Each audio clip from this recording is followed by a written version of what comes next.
Ada seorang yang kena penyakit lututnya bernanah tidak sembuh-sembuh. Sudah makan herbal tidak sembuh, sudah berzikir tidak sembuh, sudah berdoa tidak sembuh. Akhirnya datang kepada ulama namanya Imam Abdurrahman bin Mahdi. Imam Abdurrahman bin Mahdi. Lebih tua dari Imam Syafi'i. Wahai Imam Abdurrahman bin Mahdi, saya ini sakit lutut nggak sembuh-sembuh. Kata Imam Abdurrahman bin Mahdi, kamu sudah makan obat? Sudah. Sudah sholat sunan? Sudah. Akhirnya Imam Abdurrahman bin Mahdi lama termenung. Lalu dia ingat satu hadis Nabi. Dawu mardakum bis sadaqah. Obatilah orang yang sakit di antara kamu dengan subscribe, like, share, and comment.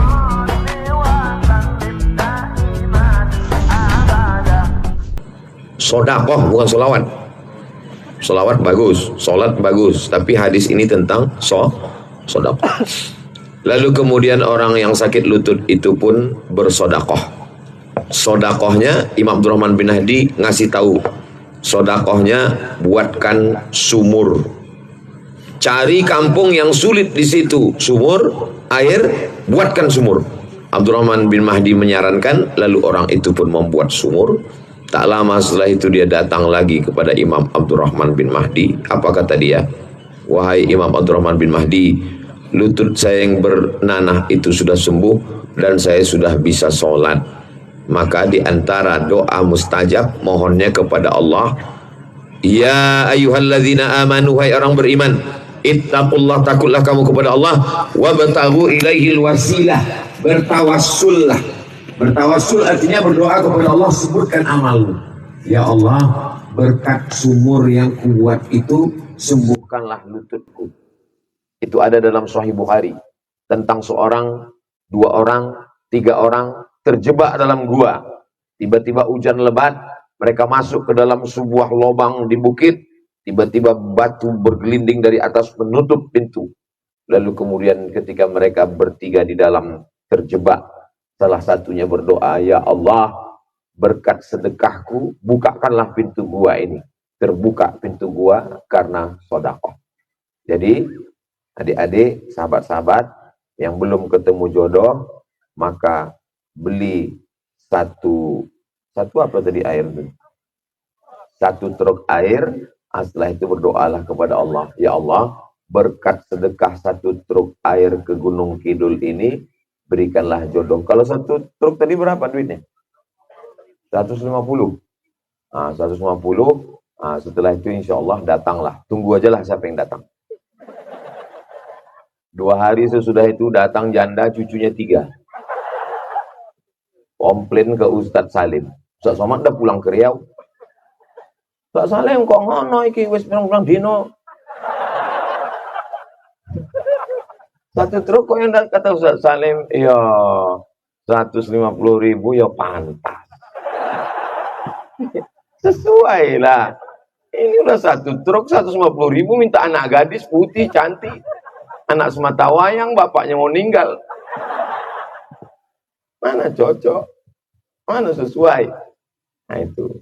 Jadi di antara doa supaya dikabulkan Allah, bertawassul. Pak Ustaz, apa boleh kita sebut amal kita? Kita nyebutnya kan antara kita dengan Allah. Bukan kita sebut di masjid besar-besar. Hadirin hadirat, berkat satu truk. Udah satu truk, depan orang banyak pula. Yang 5 truk aja diam-diam. Tadi ku kasih sama duit ke Ali tadi 1,5 juta. 1,5 juta itu 10 truk Ali. Kenapa kau bilang 1,5 truk? Ali ini makin malam makin parah aku tengok. Jadi maka di antara sebab dikabulkan Allah doa itu adalah salah satunya dengan sodakoh, bukan somat. Dan sodakoh. Saya selalu mengadu ke almarhumah mak saya. Mak, kenapa nasibku begini? Kata dia, nasib kau memang lain. 3 katanya, nasib kau lain. Mungkin Allah waktu menulis takdir saya, dia sedang tersenyum. Jangan sangka Ustaz Somad itu pulang dari Maroko, bawa ijazah S1 LC dari Mesir Kairo, S2 MA dari Maroko LCMA, lalu pulang di hari airport ke rumah bertabur bunga, dan itu film India, guys. Tidak seperti itu. Jadi jangan bayangkan, iyalah Ustaz Somad enak aja ngomong. Dia kan Ustadz, dia kan pulang dari Mesir, dia kan pulang dari Maroko, hidupnya indah. Tidak begitu. Tapi saya tidak pernah menceritakan kesulitan, kesusahan. Saya nggak mau menceritakan penderitaan saya lalu saya nangis. Makanya kalau ada orang ngomong, kenapa Ustaz Somad itu kalau ceramah ketawa-ketawa, air mataku udah kering, Besti. Tapi karena malam ini saya tengok banyak orang menderita, jadi saya ceritakan juga lah penderitaan saya ini. Supaya dia jangan menyangka dia lah yang paling menderita di dunia ini. Kadang orang ini dibandingkannya dirinya, salah membandingkan diri. Sehingga menyangka dia lah yang paling menderita. Makanya kata Allah kepada Nabi Muhammad SAW, Fakususil qasasa. Ceritakan tentang kisah-kisah itu. La'allahum yatafakkarun. Mudah-mudahan mereka mau berpikir. Tentang masalah jodoh. Jangan kalian pikir kalian aja yang susah mendapatkan jodoh. Banyak orang lain. Baru terbongkar malam ini. Rupanya Ustadz Lukman pun 3 kali kena tolak. Rupanya Bang Rizal pun juga 3 kali. Ustadz berapa kali? Tak usahlah aku ceritakan. Ada kawan saya. Karena ditengoknya lama saya tak nikah-nikah. Kata dia, Mat, aku kasih kau dokter gigi. Ini kartu namanya, ini tempat prakteknya. Saya ini orangnya tak berani mendekat ke perempuan. Sampai akhirnya saya bilang, udah kau jumpai, nantilah aku tunggu gigiku sakit. Sampai akhirnya datanglah sakit gigi. Baru saya, gue punya ambulan lu. Saya telepon dia. Saya bilang, nomor yang kau kasih kemarin hilang. Mana dokter gigi kemarin nomornya? Kata dia, dokter sudah pindah ke Aceh jadi PNS. Pelajaran dari situ, kalau kalian dapat, jangan tunggu sakit gigi. Segera eksekusi. Keburu PNS dia pindah. Mungkin kalau dia nonton malam ini tersenyum dia.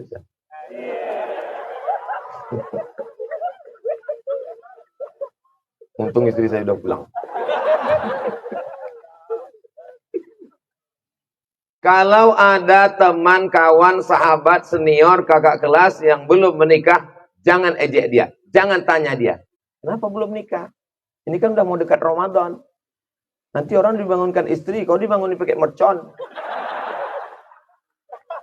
Jaga perasaan orang. Orang yang tidak punya motor, jangan cerita motor. Orang tak ada mobil, jangan cerita mobil. Orang tak ada anak, jangan cerita anak. Orang tak ada bini, jangan cerita bini. Saya jaga betul. Abang suka nggak sama perempuan? Itu pertanyaan paling mendasar. Kata dia, suka. Berarti dia sudah lulus fit and proper test. Kalau andai dia bilang, aku tak ada selera, kita tinggal panggil Ustadz Faizal. Kata dia, aku suka sama perempuan. Ada perempuannya? Ada. Di mana dia sekarang? Di kampus. Dosen apa mahasiswi? Mahasiswi. Semester berapa? Semester 6. Rumahnya di mana? Di sana. Besok pagi, siap-siap kita datangi dia ke sana. Oh, aku takut begini, begono. Saya yang ngomong. Jadi kalau kalian mau menyelamatkan teman, jangan banyak pikir, langsung eksekusi, langsung datang. Saya dulu mau begitu, Kalau sekarang enggak. Karena kalau saya yang datang, saya yang diterima. Pede sekali Ustaz. Saya pun datang ke rumah itu, saya tanya, Ibu, betul Ibu punya anak gadis semester 6 sekarang di Universitas Anu? Betul. Ini teman saya, kakak kelas saya, orang baik, orang soleh. Kalau sekarang hubungannya hanya sebatas antara dosen dengan mahasiswi, saya mau ke depan lebih baik, lebih dekat, lebih akrab. Kalau Ibu setuju, maka kami akan pinang, keluarga akan datang. Tapi kalau Ibu tidak setuju, 1000 lagi akan menanti. Begitu. Jadi jangan kalian langsung turunkan harga. Jangan nanti datang, Bu, anak Ibu satu-satunya. Langsunglah dia naik lubang hidungnya ke atas. Jadi nanti kalian pede duluan. Saya Bu, Pak, nggak mau pacaran. Saya ini muridnya Ustadz Salim. Saya ini muridnya Ustadz Lukman. Masalah nggak diakui murid saya nggak apa-apa. Saya mau hubungan saya baik. Saya ingin menjadi imam bagi anak ibu. Kalau ibu nggak bersedia, makmum saya ada 3 masjid lagi. Begitu. Masalah jodoh ini kecil bagi Allah, Bu. Apa kata ibu itu? Baliklah kau, kata dia. Banyak kali cerita kau, kata dia. Jadi, tolong bantu teman-teman kita yang perlu bantuan. Kalian, walaupun udah ngaji, udah hijrah, jangan petantang petenteng. Mentang-mentang udah ngaji, bismillahirrahmanirrahim, la haula wala quwata illa billah. Assalamualaikum. Waalaikumsalam. Siapa yang datang? Calon menantumu. Pede kali anak ini. Kata bapak tuh, kau pikir kau aja yang ngaji? Aku murid Ustadz Lukman juga, gitu. Aku pun mikul beras juga, kata dia. Nah, jadi bawa juru bicara, bawa Ustadz Lukman, bawa Bang Rizal Armada, bawa semuanya. Jadi biarkan mereka yang bicara. Saya, walaupun saya Ustadz, tapi ketika ke Jombang, itu enggak saya ngomong, saya diam aja. Kata Kiai Hasan, penceramah hebat, ngomong. Enggak, Kiai aja saya bilang. Saya kalau di mimbar, insya Allah, singa mimbar. Tapi kalau pas mau Minang, kucing Anggora. Jangan kalian pikir saya, Minang. Kiai Hasan, nanti kalau kalian ke Gontor, tanya Kiai Hasan. Gimana Ustadz kami, Ustadz Somad itu, Kiai? Kata Kiai. Saya ngomong.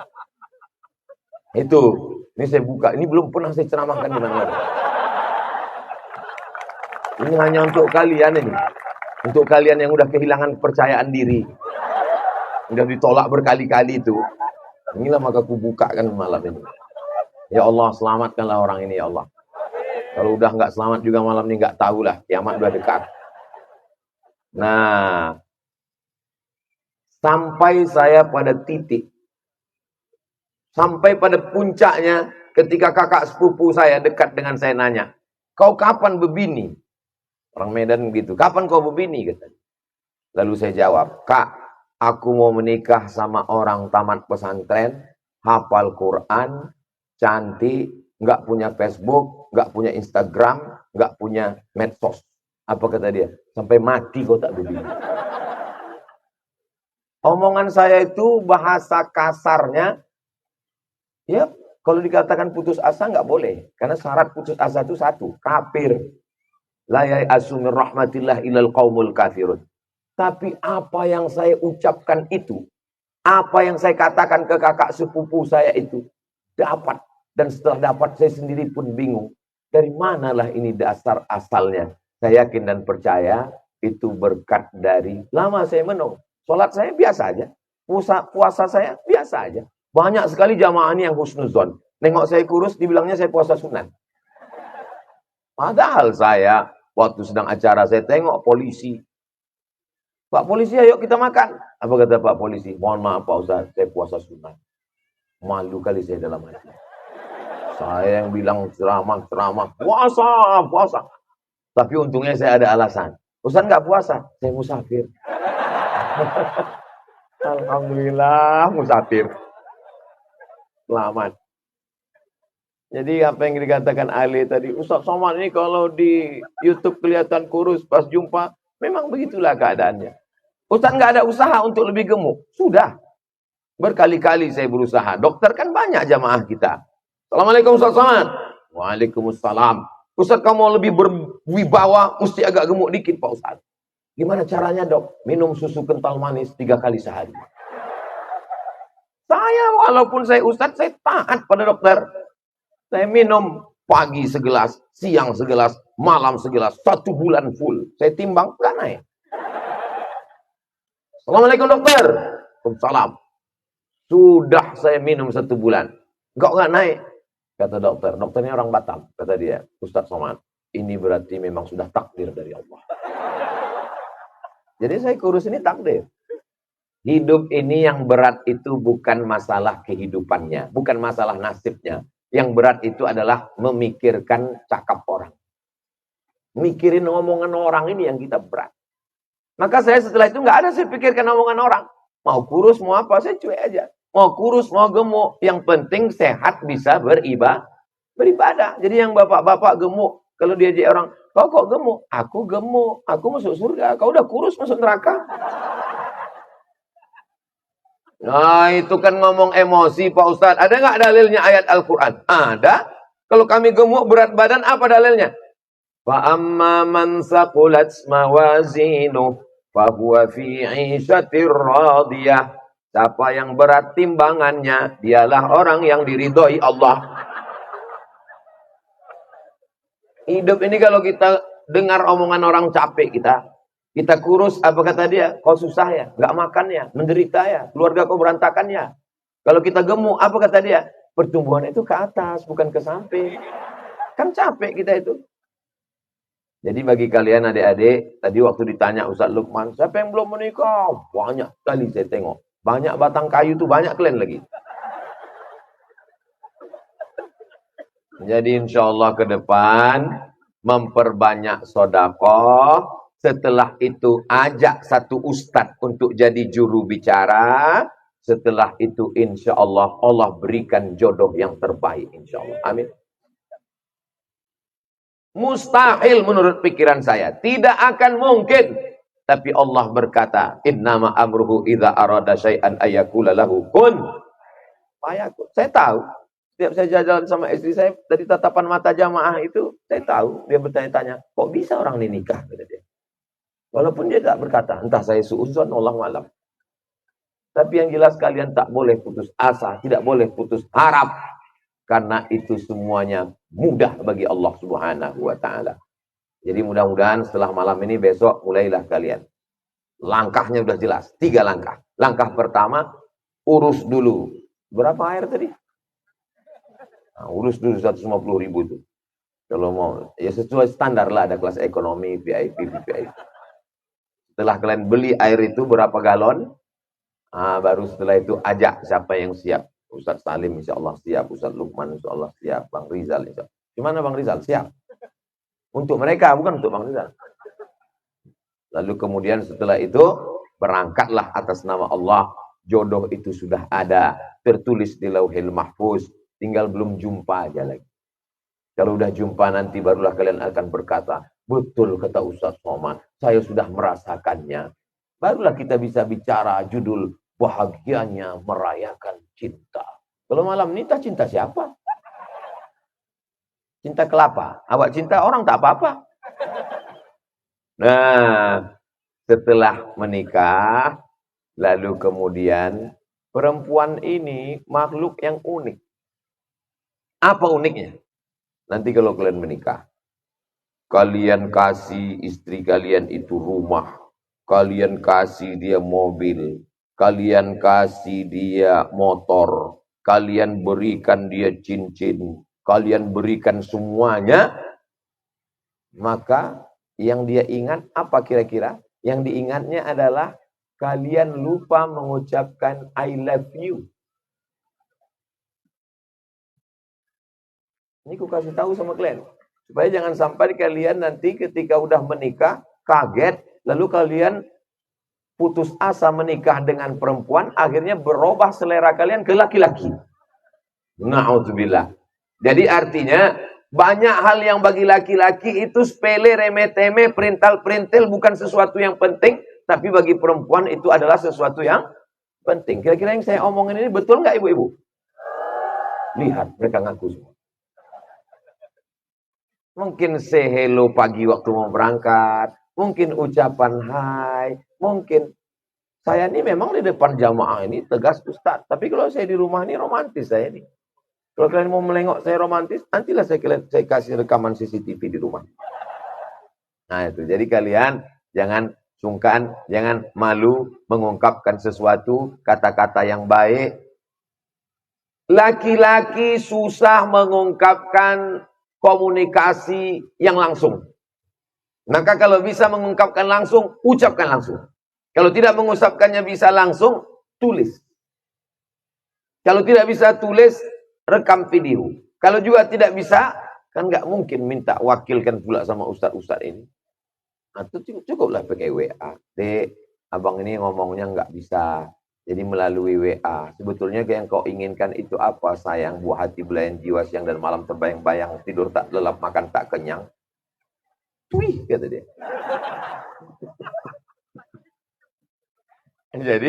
Jadi banyak hal-hal yang kita tidak. Saya insya Allah kalau disuruh tablik akbar di stadion, di masjid, di tanah lapang, 100.000 orang, insya Allah. Nggak takbur atas izin Allah sanggup, saya tausiah. Tapi untuk komunikasi langsung, banyak hal-hal yang tak bisa. Yang tahu tentang diri kita itu adalah diri kita sendiri.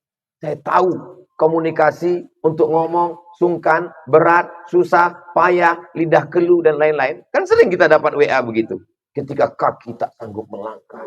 Ketika tangan tak sanggup mengulur. Ketika lidah keluh, cepatlah kau ke ruang ICU.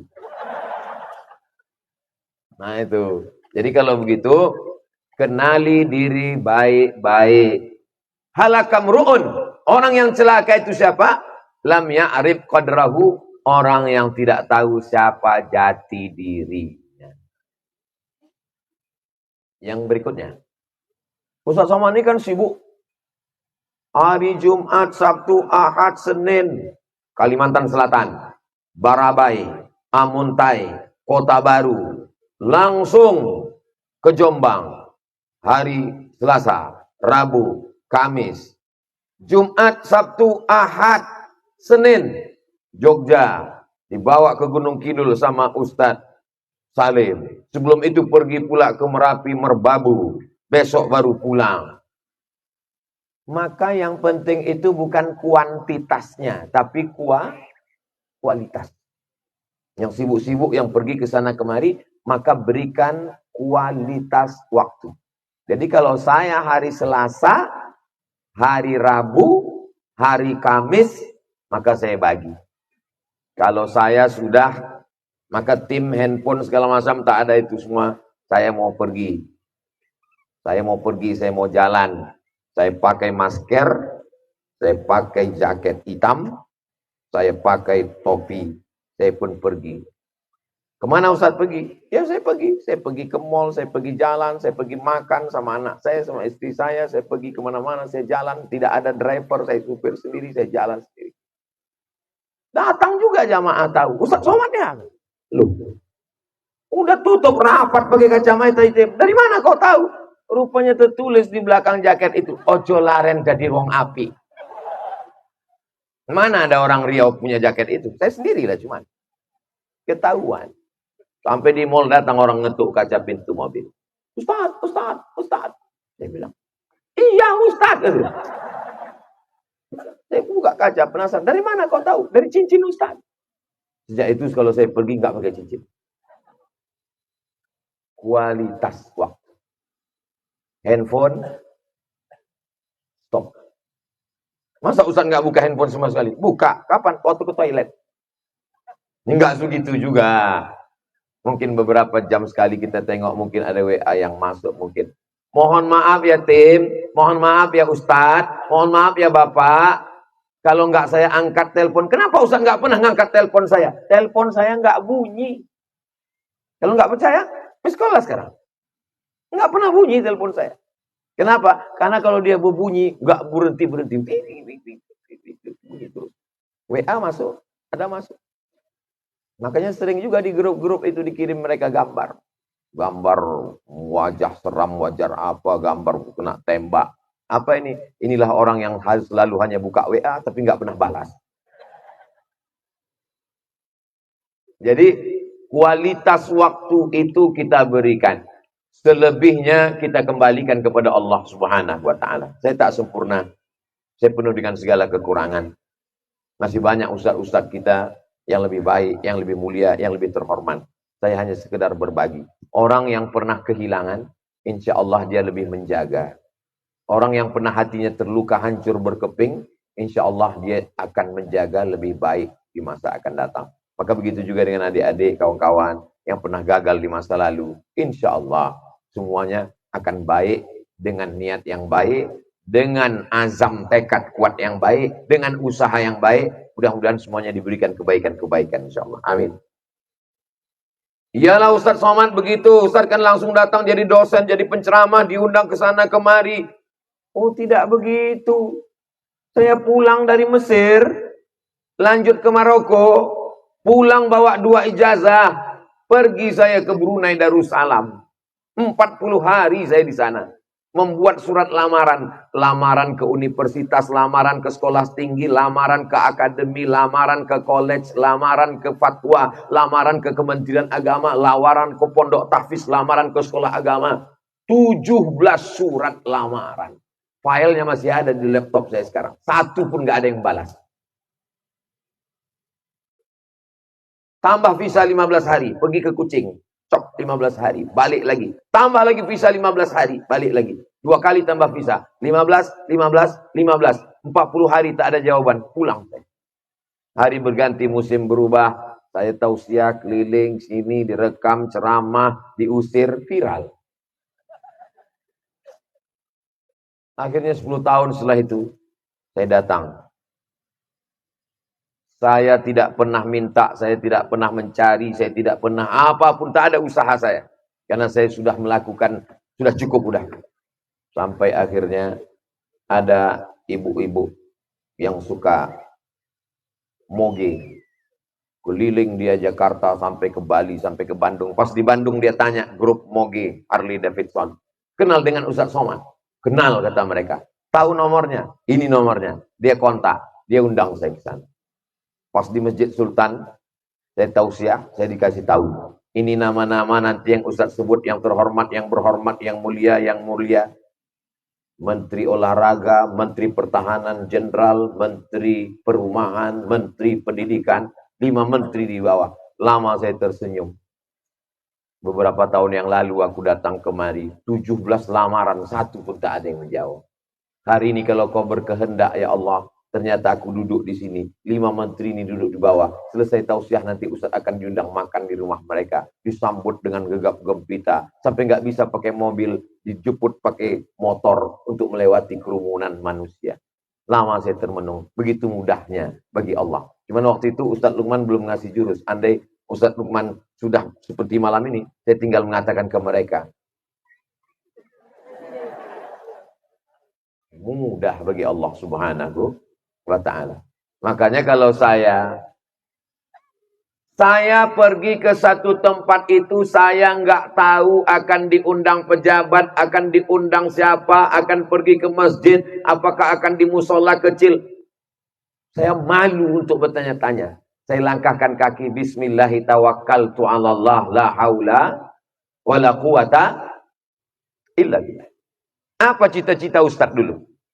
Saya mesti S1 Al-Azhar, habis itu saya akan lanjut S2, habis itu saya lanjut S3. Kalau saya S3 saya mau jadi dosen di Malaysia atau di Brunei Darussalam, karena gajinya, duitnya banyak. Nanti kalau aku sudah punya duit, aku akan membahagiakan emak, membahagiakan orang tua. Tidak ada cita-cita lain.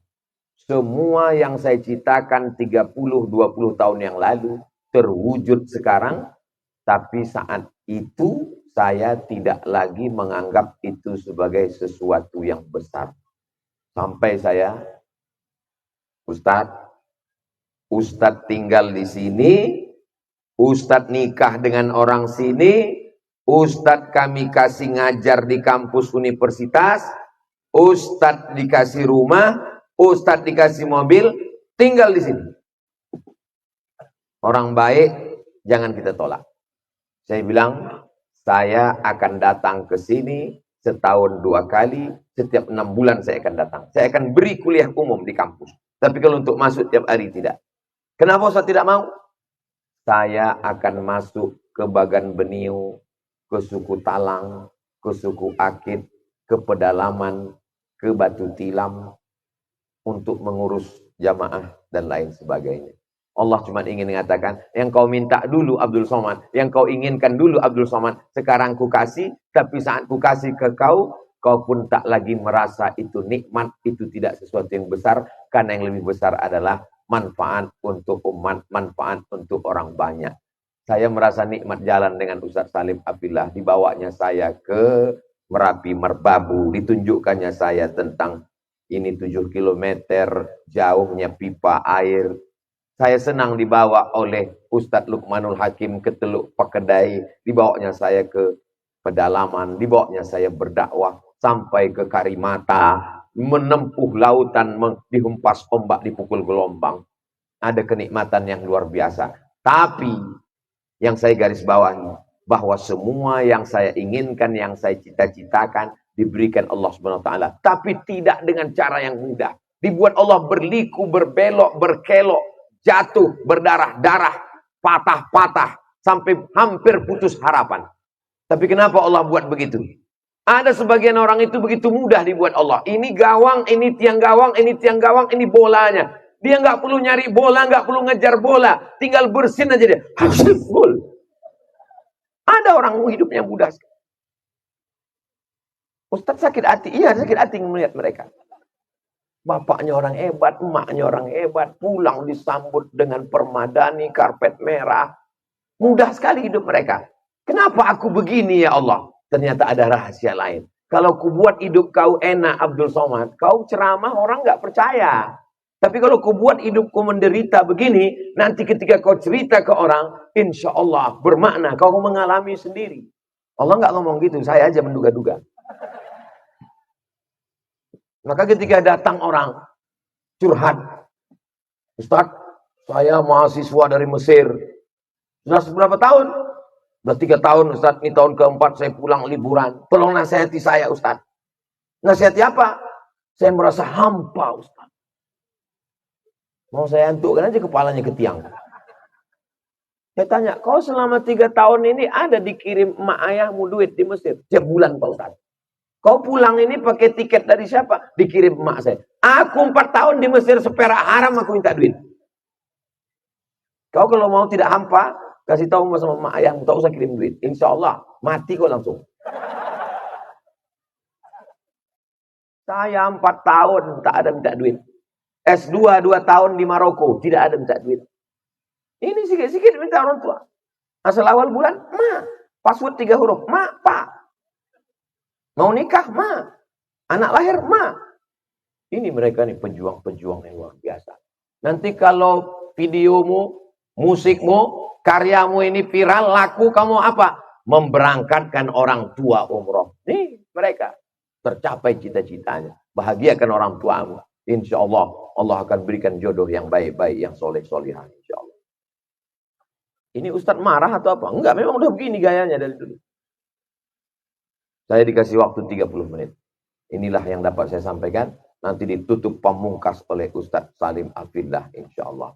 Sebelum diupload ceramah saya ini, yang baik-baik upload. Edit-edit sedikit ya. Agak-agak cari. Karena spesial malam ini. Karena saya tanya Ustadz Salim tadi, Ustadz Salim, ini yang jamaah ini nanti yang ini beda sama yang kemarin malam. Beda Ustadz, ini yang limited edition. Saya sangka maksud limited itu orang-orang hebat. Rupanya orang yang belum berbini. Ini adalah orang-orang yang hebat semua yang hadir malam ini insya Allah. Anak muda yang hebat, penyanyi yang hebat, artis yang hebat, ustadz yang hebat. Semuanya hebat. Kenapa? Karena ada iman, Islam, dan harapan.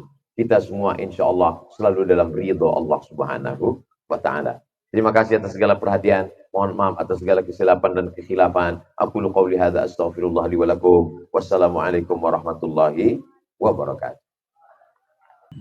Hari demi hari bersamamu ku lewati, dalam suka, dalam duka, dalam meniti ridhonya.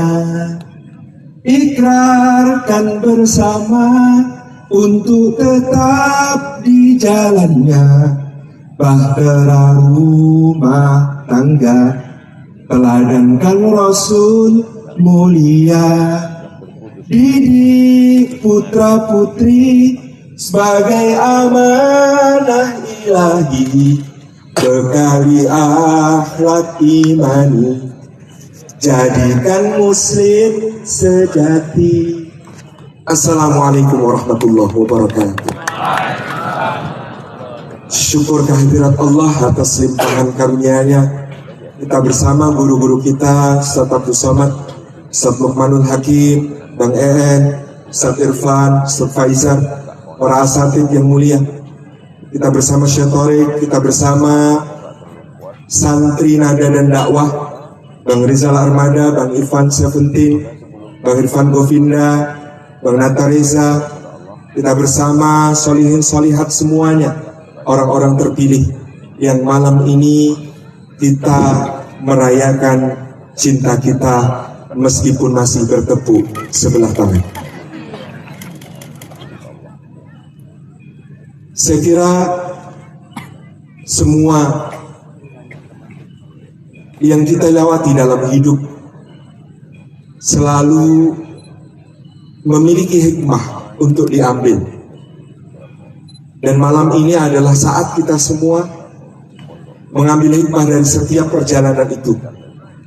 Baik bagi yang belum menikah maupun yang sudah menjalani rumah tangganya. Setiap kita punya cerita, setiap kita punya kisah yang tidak dapat dibanding-bandingkan. Misalnya kalau tadi ada cerita gagal menikah 3 kali. Saya pernah mendapatkan pertanyaan dari seorang mahasiswa di sebuah kota di Kalimantan. Ustadz, apakah menolak permintaan seorang akhwat untuk menikahinya itu berdosa? Maka ketika itu saya pun menjawab, subhanallah akhi, jika demikian dosa saya banyak sekali. Alami Ustaz, agak lama mikir. Maka karena kisah tidak dapat dibanding-bandingkan, mari kita semua malam ini sebentar menundukkan kepala. Mari kita malam ini sebentar merenung, melihat ke dalam diri yang paling dalam, menatap ke dalam hati yang paling bening. Mari kita semua bermuhasabah cinta. A'udzu billahi minasyaitonir rajim. Bismillahirrahmanirrahim. Alhamdulillahi rabbil alamin. Ya Allah, kami mengucap nama-Mu.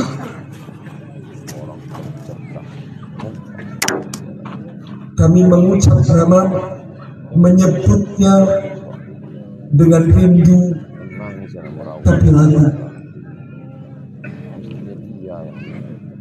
dengan yakin tapi malu.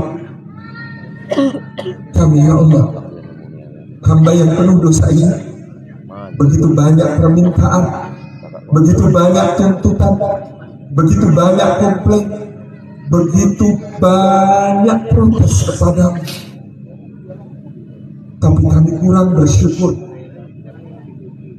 kami kurang berhitung betapa nikmat yang Kau anugerahkan bagaikan samudra yang menenggelamkan kami. Kami lalai, kami alpa ya Allah. Seakan-akan apa yang kami minta, apa yang kami mohon, apa yang kami butuhkan darimu, kami merasa kecewa kepadamu, kami merasa marah kepadamu, kami menjadi kesal, kami menjadi sedih, kami menjadi putus asa. Padahal seperti jerawat yang ada di ujung hidung, dia 1/100 luas wajah. Karena memikirkan jerawat itu, kami lupa mensyukuri 99/100 bagian wajah kami yang sehat walafiat, yang tak kurang suatu apa. Ya Rabb, Ya Rahman, Ya Rahim, betapa Engkau mencintai kami, memberikan kepada kami anugerah-anugerah tanpa kami minta, memberikan kepada kami kehidupan yang begitu berharga, memberikan kepada kami rezeki, memberikan kepada kami nafas, memberikan kepada kami jantung berdetak, memompa darah, memberikan kepada kami seluruh nikmat yang tidak dapat kami hitung, tidak dapat kami hinggakan. Ya Rahman, Ya Rahim, izinkan kami menatap diri kami ketika Engkau mungkin belum memberikan jodoh kepada orang-orang yang ada di antara kami ini. Barangkali masih ada waktu yang Engkau berikan untuk kami lebih mempersiapkan diri, untuk kami lebih menambah ilmu, untuk kami lebih mendapatkan bekal untuk memasuki bahtera rumah tangga. Betapa kami ya Allah lebih bersyukur diberi waktu untuk bersiap-siap, diberi waktu untuk berbekal, diberi waktu untuk mendapat ilmu, daripada kami memasuki bahtera itu tanpa ilmu, lalu kami menyesal, lalu kami tidak mampu mengelola masalah, lalu kami beringan-ringan untuk melakukan dosa-dosa karena merasa semuanya buntu, yang sebenarnya ada pintu, tapi pintu itu hanya bisa dibuka dengan itu. Ya Allah, kami tahu jodoh cerminan diri, tapi kami setiap hari lalai dari memperbaiki diri.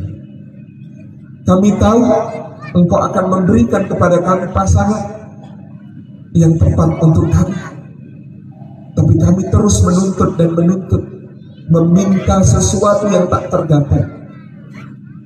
Kami minta yang sempurna, padahal diri kami tidak sempurna. Kami minta yang begitu tinggi kualitasnya, padahal kami rombeng-rombeng dan compang-camping. Kami ya Allah merasa selama ini kami telah zalim kepada diri kami,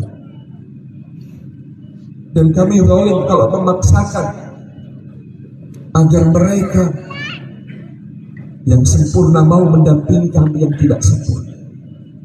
Ya Allah, sadarkan kami hari ini bahwa pernikahan bukan mencari yang sempurna, tetapi mempertemukan dua yang tidak sempurna agar saling menyempurnakan. Bagi para suami, para istri, bayangkan sejenak wajah pasangan kita. Betapa sedikit kita bersyukur kepada Allah tentang dia. Betapa yang tampak bagi kita kekurangan-kekurangannya. Padahal dia telah kita pilih melalui istikharah. Dia telah kita pilih dengan berkonsultasi kepada Allah. Dia telah kita pilih dengan bermusyawarah. Dia telah kita pilih dengan jalan terbaik yang bisa kita ikhtiarkan. Kenapa sekarang kita banyak kecewa tentang dia? Kenapa sekarang kesalahan-kesalahan kecil yang begitu besar di mata kita? Dulu kita mengaguminya, dulu kita memujanya, dulu kita memuji-mujinya. Kenapa hari ini berkeluh lidah untuk sekedar mengapresiasi? Kenapa hari ini begitu lemah kita untuk sekedar mengucapkan kata-kata yang manis baginya? Kenapa hari ini tidak tampak lagi semua keutamaan yang dulu membuat kita mau menikah? Kenapa hari ini kita begitu pelit untuk kemudian memberikan pujian kecil sederhana baginya? Bayangkan wajah pasangan kita yang menua dengan garis-garis ketuaan di wajah yang mulai muncul. Dan tahukah kita karena apa itu semua? Karena kita. Dia memikirkan kita, dia memikirkan kata-kata kita, Dia memikirkan marah kita, kesal kita. Dia menumpuknya di situ, menjadikannya menua lebih cepat dari yang seharusnya. Lihatlah rambutnya, ada yang mulai memutih. Mungkin karena beratnya beban-beban yang dia tanggung, karena ada kita di sisi. Dia telah memberikan semua yang paling berharga dari dirinya, termasuk waktunya yang tidak bisa dibeli, yang tidak bisa dibayar dengan berapapun, untuk mendampingi kita. Tetapi bersama kita, coba kita pandang dia dalam lelapnya. Apakah bersama kita itu satu penyesalan bagi? Apakah bersama kita itu satu hal yang akan dia sesali? Mari kita bayangkan wajah pasangan kita. Kita lihat betapa dia telah memberikan, mengupayakan, mengikhtiarkan semua yang terbaik. Tapi dia memang tidak sempurna, sehingga sering salah di mata kita. Sehingga maksud baiknya sering kita merasa itu melukai kita. Maksud baiknya seringkali kita merasa itu membuat kita tersakiti. Sebenarnya kita sama-sama berangkat dengan cinta, berangkat dengan niat baik, berangkat dengan maksud baik, berangkat untuk menjadi suami istri dengan berharap bahwa rumah tangga kita ini kelak akan disambut Allah. Udkhulul jannata antum wa azwajukum tuhbar. Masuklah ke dalam surga kamu dan istrimu digembirakan Allah. Tapi kenapa di tengah jalan ini kita merasa seakan-akan begitu berat langkah yang harus diayunkan bersama? Begitu banyak kesalahan yang dia buat pada kita, begitu bertumpuk khilaf-khilafnya yang tak termaafkan bagi kita. Tapi kita harus melihat, bukankah begitu juga kita bagi dia? Bukankah kita juga tidak sempurna dan juga sering alpa dan salah kepada? Maka yang pertama, sudahkah kita bersyukur? Sudahkah kita mengapresiasi? Sudahkah kita mengucapkan terima kasih kepada pasangan kita hari ini? Dan yang kedua, sudahkah kita merasa bahwa kita juga perlu meminta maaf kepada? Dua kata sakti ini yang ulang hadir dalam hidup kita. Terima kasih, maaf. Maka kita berjanji hari ini untuk pulang dengan dua kata itu. Terima kasih untuk dia yang telah mau memberikan seluruh hidupnya, waktunya, umurnya untuk menua bersama kita. Terima kasih untuk semua kelelahan, untuk semua kecapean, untuk semua kerja keras. Suami-suami yang pergi pagi pulang pagi, yang pergi mentari belum terbit pulang mentari telah terbenam, yang pergi pagi anaknya belum bangun, yang pulang petang anaknya sudah tidur. Istri-istri yang dilelahkan oleh semua pekerjaan rumah tangga, cucian yang bertumpuk, piring gelas yang kotor semua, rumah yang berantakan, anak-anak yang rewel, yang sakit, semua itu kita merasa menanggungnya sendiri, dan kita menjadi saling melukai karena kita lupa mengucapkan terima kasih dan juga maaf. Karena kata maaf, berebut salah adalah kunci langgengnya hubungan. Kalau suami istri berebut benar, pernikahan ada di ujung tanduk. Pernikahan sangat mudah untuk berakhir. Tetapi ketika semua berebut salah, maka dia akan menjadi kekuatan untuk kita bertahan. Karena kita tahu kita diikat oleh nama Allah yang mulia, yang abadi. Sehingga kepada masalah-masalah muncul yang ada di antara kita, mari kita ingat akad suci kita, dan kita katakan kepada masalah itu, wahai masalah, engkau sementara, wahai masalah, engkau pasti berlalu, tapi hubungan kami diikat oleh nama Allah yang maha abadi, pasti akan sampai ke surga. Mudah bagi Allah untuk menjadikannya sampai di surga. Mari kita bayangkan wajah pasangan kita. Lihatlah kecantikan yang dulu membuat kita jatuh hati itu. Lihatlah wajah teduh yang dulu menenteramkan hati kita. Lihatlah wajah gagah yang dulu membuat kita merasa terlindungi itu. Kini mungkin mulai keriput, kini mungkin mulai lemah, kini mungkin dia semakin bertambah usia.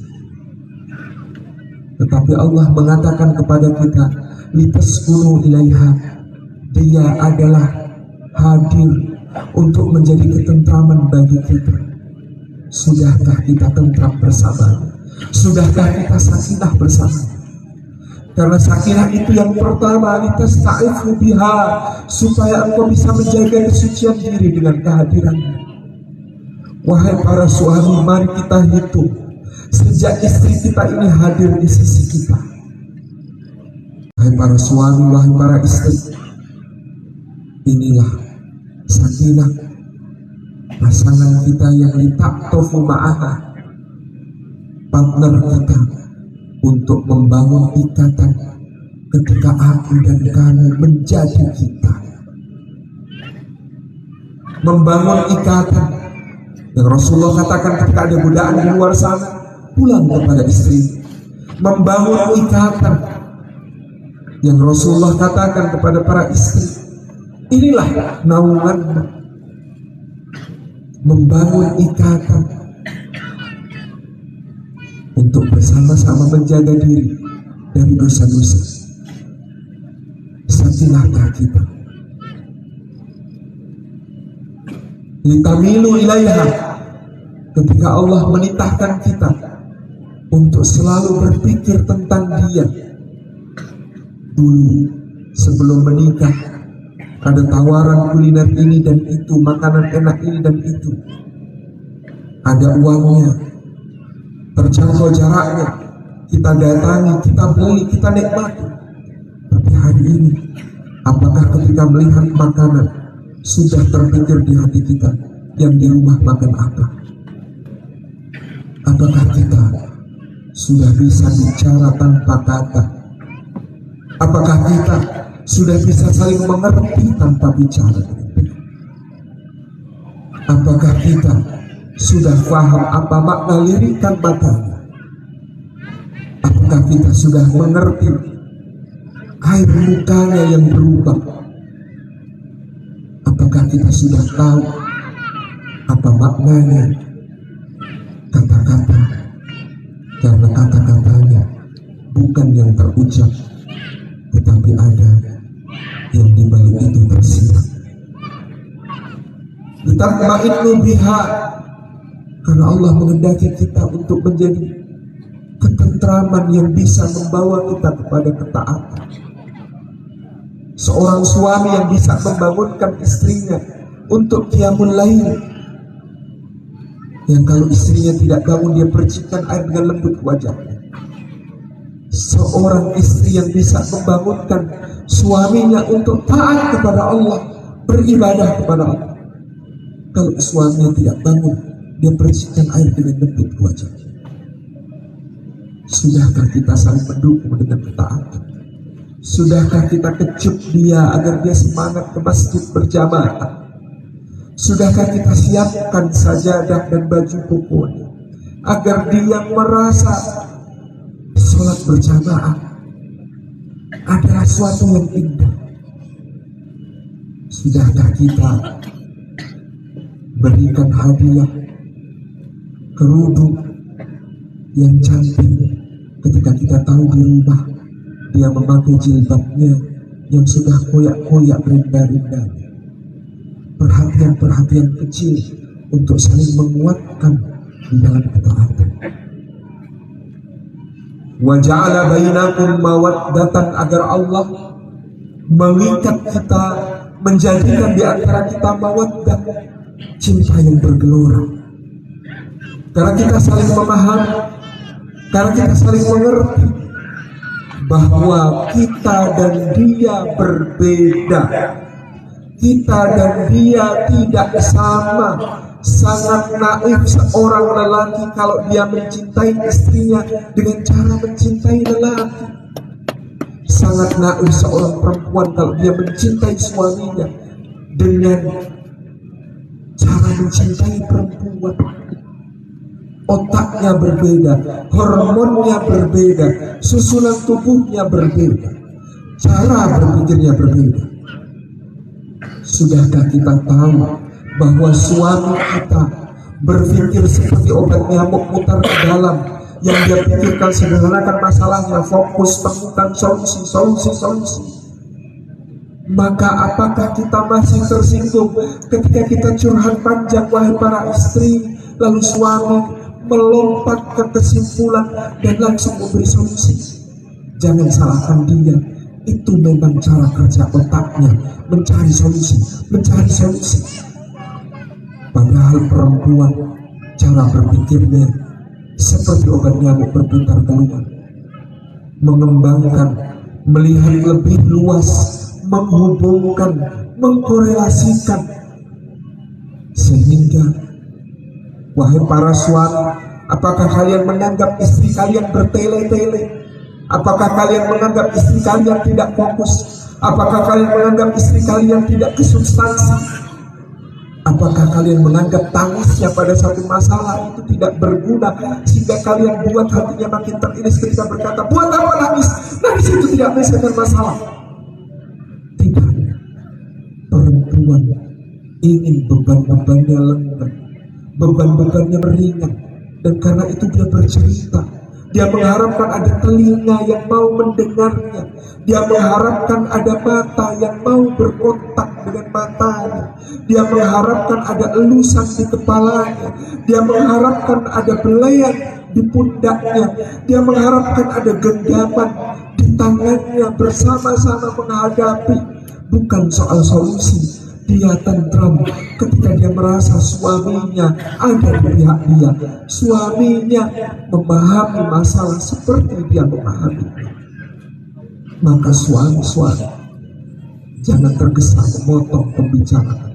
Berapa kali dia kita bentak, berapa kali dia kita potong bicaranya, berapa kali kita katakan itu cerita, berapa kali kejadiannya, ini sudah cerita kesekian. Dia bercerita berkali-kali, karena itu memang sesuatu yang sangat penting baginya. Dan apa yang penting bagi orang yang kita cinta, pastinya juga harus penting bagi kita. Berapa kali kita salah paham kepada istri kita, ketika dalam masalah berat dia justru cerita kemana-mana. Itu karena kita tidak mendengarkannya. Aku mendengar, tetapi tidak mendengarkan, tidak berkontak mata, tidak menyimaknya, memotongnya, melompat ke konklusi, memberi solusi tanpa diminta. Bukan itu yang diharapkan. Dia ingin didengarkan, dia ingin disimak, dan seorang wanita yang merasa didengarkan, ditampung keluh kesahnya, tampung curhatnya, difahami, dimengerti, dibelai rambutnya, digenggam tangannya, dikontak matanya, tidak dihentikan tangisnya tapi dibiarkan menangis sampai reda dalam rengkuhan pelukan suaminya. Betapa perempuan seperti itu akan menjadi perempuan perkasa, menyelesaikan semua urusan di rumahnya tanpa kena lelah. Berapa banyak kita salah paham kepada suami yang pergi untuk melakukan hobi-hobinya, karena sebenarnya dia berhobi untuk berhitung, kalau aku telah membahagiakan diriku dengan hobiku, maka aku akan pulang untuk membahagiakan istriku, anakku dengan cara yang lebih baik lagi. Tapi dia terlanjur kecewa, para istri terlanjur kecewa, baik para suami, karena perginya tidak pamit, karena telatnya tidak berkabar. Sadarkah, wahai para suami yang dulu kita lakukan dengan bebas, kita pulang telat tanpa memberitahu siapapun, tak ada yang komplain. Tapi hari ini telat sedetik, 2 detik, 1 menit, ada hati yang berdebar-debar, ada hati yang bertanya-tanya, di manakah orang yang kucinta? Hal-hal kecil bertumpuk menjadi kekecewaan karena kita tidak menguasai ilmu, karena kita tidak memahami, karena kita tidak mengerti tentang ini. Kita tidak tahu bahwa suami menjaga hubungannya seperti karet gelang, mengendurkan ketika terlalu kencang, mengencangkan ketika terlalu kendur, sehingga dia sering menjaga jarak lalu mendekat, menjaga jarak lalu mendekat. Kita tidak mengerti itu, sehingga kita kecewa padanya. Sebagaimana suami tidak tahu bahwa istrinya bukan berhitung tapi membulatkan, telat semenit atau 10 menit sama-sama melanggar janji. Ini satu ilmu untuk menjadi pasangan yang mawaddah, karena itu ada berbagai catatan yang kita buat untuk mengenal satu sama lain di bahagian yang merayakan cinta. Kita hari ini telah hidup bersama dia 10 tahun, 15 tahun, 20 tahun, tapi sebenarnya ta'aruf itu tidak pernah berakhir. Kita akan terus belajar untuk mengenal, kita akan harus terus belajar untuk menyesuaikan diri, kita akan terus mendapatkan kejutan-kejutan, ternyata dia begini, dia begitu.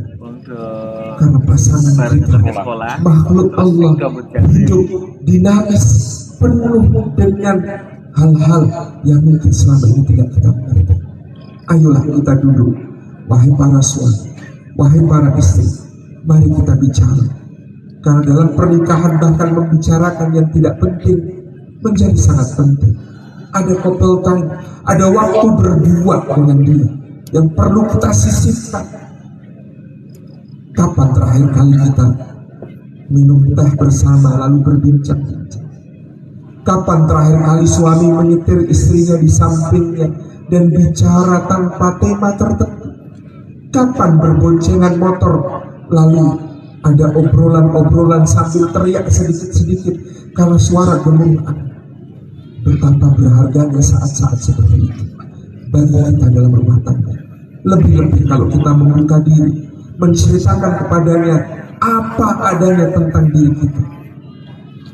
Orang yang sejati bagi kita adalah yang kita tidak perlu berpura-pura. Tapi apakah kita masih perlu berpura-pura pada pasangan kita, pada orang yang tahu seperti apa ingus kita, tahu seperti apa ngorok kita, tahu seperti apa kebiasaan-kebiasaan kita? Apakah masih ada pura-pura? Belum mawaddah nama. Cinta itu bergelora karena dibuka dengan ilmu, dengan keterampilan untuk mencintai. Suami-suami merasa dia telah membuktikan cinta, lalu tak sempat berkata-kata, padahal istri menanti sekedar ucapan I love you, aku cinta kamu, meski sekali. Suami-suami merasa dia perlu diberi kepercayaan dan ruang, tapi istrinya yang begitu peduli, sangat cinta, mengatur segala pernak-pernik detail pada apa yang harus dilakukan dan dijalani suami. Semua lalu terluka, semua lalu kecewa. Ini karena kita kurang duduk bersama dan mengatakan, sayang, aku sebenarnya sukanya ini, bukan itu. Aku sebenarnya maunya ini, bukan itu. Apa yang bisa kulakukan ketika engkau marah? Apa yang bisa kulakukan ketika engkau kecewa? Apa yang paling kau suka untuk aku lakukan kepadamu? Cinta kita, mawaddah, harus sampai kepada rahmat, karena rahmah adalah saat kita hanya memberi, tak harap kembali bagi sang surya menyambut. Sejauh apa kita telah memaafkannya sebelum dia meminta maaf? Sejauh apa kita mengerti tentang udur-udurnya meski belum dijelaskan. Sejauh apa kita mau memberi dia kesempatan untuk memperbaiki diri meski salahnya berulang beberapa kali. Rahmah, cinta ini muncul karena kita tahu istri kita sebenarnya adalah seorang pasangan surgawi yang kelak di surga 70.000 kali lipat lebih cantik daripada bidadari yang paling cantik. Karena kita tahu dia sekarang sedang menyamar demi menguji kita, akankah kita tahan dengan wujudnya hari ini, perilakunya hari ini, sifatnya hari ini, akhlaknya hari ini, untuk kelak mendapati pribadinya yang sempurna ketika sudah sama-sama di surga. Karena suami-suami kalian, wahai para istri, kelak akan dibangkitkan setara Nabi Yusuf dalam paras, setara Nabi Isa dalam usia ketika di surga. Hanya sekarang sedang acting, bandel, ngeyel, bikin jengkel untuk menguji kita. Apakah kita bersabar dengan wujudnya, akhlaknya, perilakunya kini, supaya kelak mendapati versi sempurna dari dia, suami kita ini, kelak di surga. Kayak di antara sofa dan suami, para istri, mari kita bayangkan sekali wajahnya sambil melafal dalam hati terima kasih, sambil melafal dalam hati maaf, karena hari ini kita sedang bahagia dan merayakan cinta, maka gugurkan beban-beban itu dengan mengucapkan terima kasih. Maka gugurkan semua penghalangnya dengan mengatakan maaf. Dan mari menjadi yang sakinah, yang mawaddah, yang rahmah dengan semua kebaikan yang ada pada dirinya. Fokus pada kebaikannya, besarkan kebaikan itu dengan apresiasi, tutupi aibnya, dengarkan curhatnya, semangati dalam segala yang membuatnya bersemangat. Kita hari ini bahagia merayakan cinta dengan maaf dan dengan terima kasih. Kita hari ini bahagia merayakan cinta karena kita tahu yang diberikan Allah kepada kita ini yang terbaik. Di luar sana tidak ada yang sebaik suami kita, di luar sana tidak ada yang sebaik istri kita, karena Allah menghadirkan dia agar menjadi surga sebelum surga. Selamat berbahagia merayakan cinta. Wassalamualaikum warahmatullahi wabarakatuh. Waalaikumsalam warahmatullahi wabarakatuh. Subscribe, like, share, and comment.